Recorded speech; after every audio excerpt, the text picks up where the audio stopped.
Crunch, crunch, crunch, crunch. C'est vrai, il est devenu un grand, hein.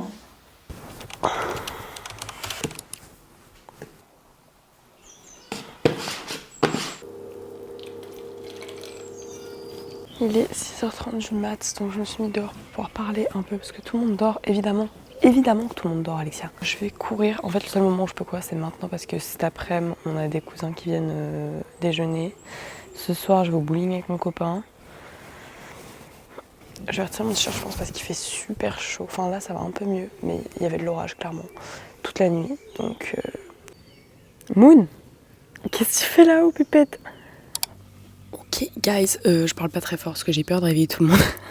Mais je viens de finir ma sortie longue qui s'est bien passée en vrai. Juste, je l'ai fait à jeun et je fais jamais ça. Je déteste courir à jeun. Surtout qu'hier, j'ai mangé une salade, donc vraiment zéro glucides dans l'organisme.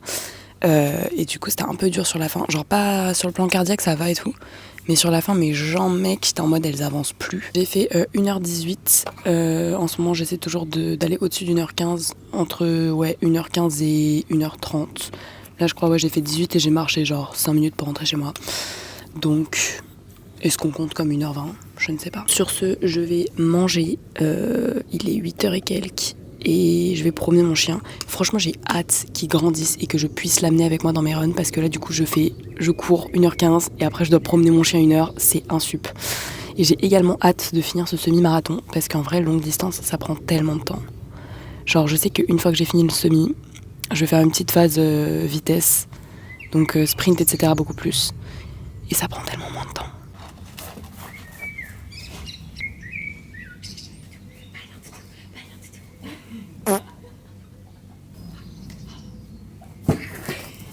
Bon, du coup, là on est parti promener le chien vite fait avant que la famille arrive. Normalement, je passe pas mes dimanches vraiment comme ça. Là, c'est un peu inhabituel.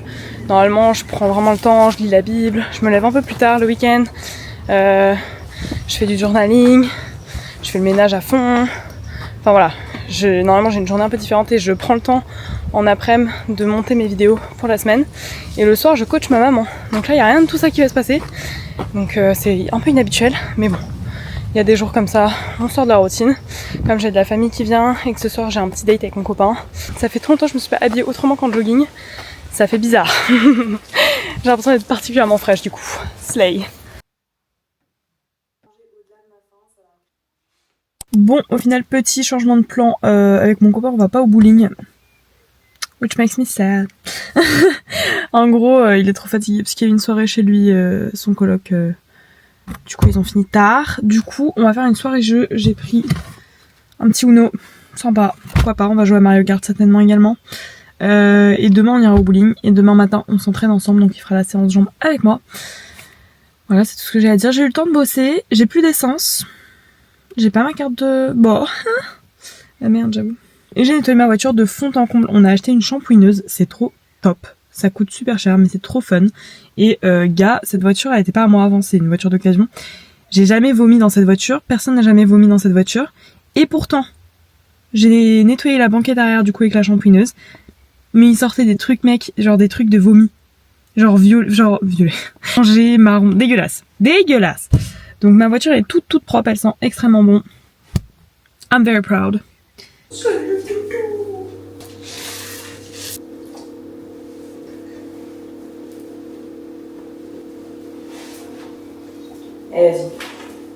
J'ai fait pas mal de journaling ce matin et en fait ce que j'aime bien faire c'est relire mon journal. Dans la vie je trouve ça hyper important d'avoir genre des objectifs. Moi je sais que je suis 3 fois plus motivée quand le matin je me lève et que genre je sais que je bosse sur quelque chose. Entre guillemets ça donne du sens à mon travail, à ma vie, enfin bref. J'aime trop avoir des objectifs mais je pense que le downside de ça c'est de pas penser à célébrer genre toutes les petites victoires que t'as eues.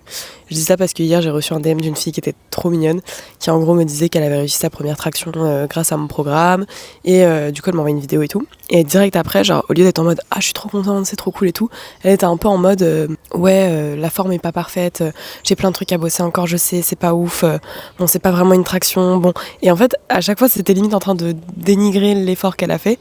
Et du coup je me suis dit putain c'est vrai que moi aussi je suis un peu comme ça, où genre quand j'atteins un objectif, je prends pas le temps de me dire putain trop cool, genre de le célébrer et ensuite de me fixer un prochain objectif, etc. Et je pense que quand t'as toujours un truc, toujours un objectif devant toi, toujours le prochain, chercher plus loin, bah à force ça devient un peu dur d'être satisfait de sa vie. Genre, moi c'est comme ça que je le sens parce que du coup j'ai l'impression qu'il y a plein de trucs qui me manquent, entre guillemets, genre je sais pas faire ça, je sais pas faire ça. Enfin quand tu passes vraiment d'un objectif à l'autre trop vite, sans prendre le temps de te dire putain regarde tout le chemin que j'ai parcouru, bah du coup t'es plus satisfait de ta vie. C'est super dur du coup d'être dans la gratitude. Bah t'as l'impression qu'il te manque, t'as ce manque constant d'évolution, de trucs, il y a plein de choses que je veux faire à tout. Ou je pense que c'est aussi en partie pour ça que je fais du journaling. Depuis petite, c'est le truc qui m'aide de ouf à extérioriser et plutôt que d'avoir des pensées en boucle, parce que moi je suis un peu obsessionnelle. Genre s'il y a un truc qui va pas dans ma vie, je vais y penser en boucle toute la journée. Du coup, ça me permet juste de poser ça et genre. Mais au-delà de ça, j'aime trop relire mes journaux. Je trouve ça hyper gratifiant justement parce que genre moi perso du coup j'écris tout le temps quand ça va pas. Quand ça va bien, j'ai rien à dire, enfin voilà. Et du coup ouais, j'écris tout le temps les pires moments. Il y a des fois j'écris pas pendant 2 mois et il y a des fois j'écris tous les jours pendant les moments où ça va pas trop, où j'ai plein de pensées, où il se passe des trucs compliqués dans ma vie. Je sais que genre les pires périodes de ma vie, j'étais tout le temps en train d'écrire parce que j'en avais besoin. Du coup, je trouve ça trop cool d'avoir retranscrit tout ce que je pensais et tout ce qui allait pas à ce moment-là. Et genre maintenant je relis des trucs qui datent d'il y a 3-4 ans et je me dis putain sur le moment c'était genre la fin du monde et j'étais en mode comment je vais me sortir de cette situation ou comment je vais m'en remettre, est-ce qu'on se reconstruit de ça, genre, vraiment des trucs où j'étais vraiment pas bien et genre je relis ça genre 4 ans plus tard et je suis en mode tout va bien genre et c'est trop drôle et du coup je trouve ça grave bien mais même de voir le chemin que j'ai parcouru et tout parce que je sais qu'avec le temps j'ai un peu tendance à retenir que le meilleur. Je sais pas si je suis la seule mais moi genre ouais je pense que c'est une façon de me protéger aussi. Ouais genre je retiens souvent que le meilleur. Et du coup, le fait d'avoir écrit aussi des trucs super négatifs et des trucs super durs que j'ai vécu, c'est comme si ça me rappelait une partie de moi. Je pense que ça m'aide niveau estime de moi ou confiance en moi plutôt. Dire ouais, c'est encore ce truc de célébrer tous les petits, les petites victoires quoi. De me dire genre il y a 3 ans j'étais dans cette situation, là j'ai le relu il y a 1 an pour voir. Et vraiment j'étais pas du tout dans la même situation. Et trop cool de voir que j'évolue, que j'avance parce que je trouve qu'au quotidien, ouais comme je disais, c'est facile de l'oublier. Genre c'est facile d'oublier d'où tu viens et de se concentrer toujours sur le futur. Donc moi j'aime bien lire mes journaux et lire toute la merde que je me suis pris dans la gueule.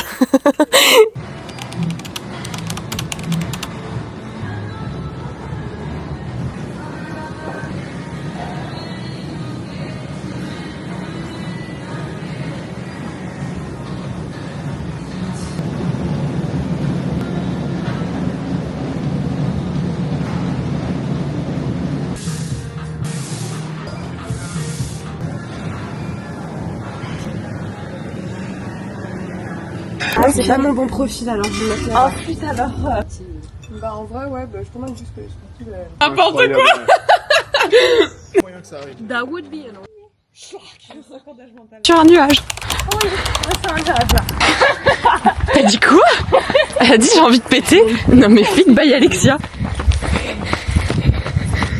Je sais pas si on voit très très bien. J'aime bien, je vais mettre ces petites boucles d'oreilles là. Et je vais pas me maquiller parce que... flemme. J'aime trop me maquiller, je me sens trop fraîche après. Mais à retirer... Mais ouais, à retirer le make-up, je trouve ça très très chiant. Donc du coup je me maquille pas, je préfère être moche. C'est Nike. Et de la boule.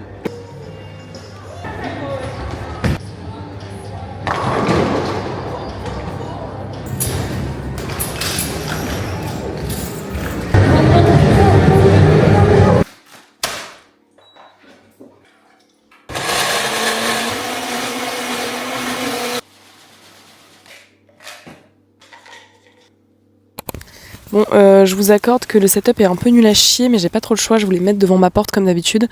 Et en fait, y a un gars qui tond les haies, et du coup, quand je suis sortie avec mon petit matos, genre mon petit micro, ma petite caméra, il m'a regardé trop mal et j'ai pas osé. Voilà. Moi. Du coup, aujourd'hui, Tempo Run, c'est pour vous mon dernier entraînement de la semaine. Pour moi, c'est le deuxième, mais comme j'avais filmé mercredi dernier, ça fait une semaine complète là. Tempo Run, j'essaie de faire 7 km à une allure un petit peu au-dessus de celle que je vise au semi. Même si j'avoue, j'essaie de pas mettre la pression sur le chrono au semi parce que je sais que c'est mon premier. Je sais pas encore gérer un effort, je sais pas encore gérer le stress, enfin, je sais pas comment ça va se passer. Ouais. Premier truc, déjà si je suis finisher, je suis contente, je sais pas me mettre la pression et je veux vraiment genre enjoy le truc. Je veux prendre du plaisir à faire ma course et tout. Je veux que ce soit un moment fun. Je veux pas me pousser à fond parce que je travaille le lendemain et que j'ai envie de pouvoir marcher dans la journée sans être au bout de ma vie. Après, évidemment, il y a quand même l'envie de se dépasser. Mais bon, je me dis pour un premier semi, déjà être finisher, c'est cool. Je vais partir en tempo run. On va voir ce que ça donne. Je m'attends pas à un truc de foufou parce que je sais que je suis fatiguée. Donc je vais peut-être ralentir un petit peu mon allure par rapport à ce qui est prévu. Je préfère m'écouter que de me blesser. Et ouais, mon chien est parti manger des bâtons pour changer. On va s'échauffer, hein. Mais je sais pas si je me mets dans ce sens-là ou si ça pue sa mère, genre.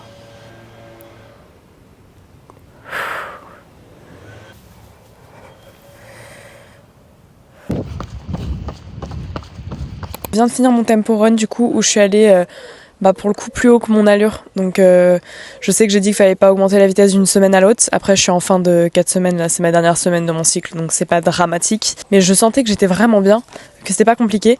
Donc tant mieux, il y a eu des adaptations. Je vais finir un peu sur un truc quand même. Là j'ai montré ma semaine d'entraînement, mais à côté de l'entraînement il y a quand même tout ce qui est récup que j'ai pas pour le coup trop filmé parce que déjà j'avais pas envie de m'encombrer d'une caméra, d'être sur un écran, de me demander si je suis encadrée, etc. Enfin bref, c'est de la récup aussi mentale, donc j'avais pas nécessairement Gus. Donc ouais, j'avais pas nécessairement hyper envie de filmer ça, mais je sais que je vais faire une vidéo sur Instagram sur la récup parce que je trouve que c'est trop mal compris, qu'on pense souvent que faire une journée Netflix où tu fais rien du tout et que tu bouges pas, c'est ça la récup, alors qu'en fait pas du tout. Ça c'est trop passif, la récup ça doit vraiment être proactif, ça doit être planifié et tu dois vraiment l'utiliser à ton avantage en fait. Donc moi je sais que dans les trucs de récup, mais j'en parlerai sur Instagram, j'ai le fait de prendre mes compléments alimentaires tous les jours. Je prends quoi ? Je prends oméga 3, collagène, assez régulièrement du magnésium, mais je fais plus en cure. Il y a tout ce qui est foam roller, automassage qui aide, le sauna, mais pareil j'en parlerai sur Insta. Puis après il y a tout ce qui est calme mental, où vraiment notamment le soir, moi c'est vrai qu'en ce moment je dors pas beaucoup, mais je fais des sommeils de qualité. Donc je dors 7 heures, ce qui est pas beaucoup pour moi, pas assez. Mais c'est vraiment de la qualité, je me réveille pas dans la nuit. Et ça passe par avoir une routine avant de dormir. Pareil, je filme pas parce que je veux pas d'écran avant de dormir. Je veux vraiment être dans le silence, le calme, pas de podcast, pas de YouTube, vraiment déconnecter un maximum. J'ai écouté une interview de Damso juste avant qui m'a un peu matrixé là-dessus, mais il parlait du silence et je trouvais ça trop intéressant parce qu'en ce moment j'essaie un peu de l'appliquer dans ma vie. Le fait de retirer le bruit dans ta vie, ça t'aide vraiment à te focus et je pense que ça aide ton cerveau à récupérer. Et ouais, comme je te dis, il n'y a pas que la récup physique, il y a la récup mentale, dans le sens que si tu fais un sport où je sais pas, t'as des acrobaties, des trucs vraiment à apprendre, technique et tout, ton cerveau il a aussi besoin de récupérer, il a aussi besoin de l'enregistrer, on va dire ça comme ça. Et donc ouais, la récup c'est pas que physique, c'est aussi beaucoup mental. Et je trouve que ouais, ce truc de silence, enfin dans notre société on n'est plus du tout dans le silence, il y a tout le temps du bruit, tout le temps des pubs. Des fois je me surprends à écouter des vidéos YouTube et à vouloir mettre en x2 parce que ça va pas assez vite pour moi. Et en vrai c'est dramatique d'en arriver là, à ce besoin de constamment être ouais, dans le bruit, dans l'agitation. Dans les outils de récup, on peut parler du silence quand même, ça fait une diff. Et l'autre truc que je voulais dire, là je parle aussi genre tous les sports, pas que la course à pied et tout, mais il y a plein de sports où j'ai l'impression que les gens font que leur sport. Et la prépa physique elle consiste à, je sais pas, des circuits training très rapides, ou juste des gens qui sont en mode moi je cours et c'est tout, c'est ça mon sport. Et à mon sens c'est une erreur et j'avais envie d'en parler aussi parce que je sais qu'on va sûrement me dire t'as trop de séances dans ta semaine à la salle. Je pense que plus je me rapproche de ma compète, plus je vais peut-être passer sur un full body split avec 1 ou 2 séances par semaine et vraiment privilégier les runs parce que c'est vrai que là du coup j'ai pas mal un gros volume. Il y a carrément un jour où je m'entraîne 2 fois dans la journée, hier où j'ai fait séance jambes le matin très tôt et le soir. Enfin, il y a plus de 10 heures d'écart entre les deux, où ouais, le soir, je fais un petit jogging de 20 minutes. Ça va que c'est un jogging de récup où je suis à une allure qui est très très simple, mais c'est vrai que c'est pas top ici. Long terme, je vais faire moins de séances à la salle, mais là tout de suite, ça m'a vraiment beaucoup servi, dans le sens que la force, enfin entretenir ta force, pour moi c'est la qualité socle, la force. T'es obligé d'en avoir dans toutes les disciplines, même en course, parce que c'est ça, ne serait-ce que sur la prévention des blessures, parlons même pas performance, mais en prévention des blessures, si t'as pas de force, tu encaisses pas les contraintes de ton sport, surtout à volume élevé, la course à pied ou la gym ou n'importe quoi.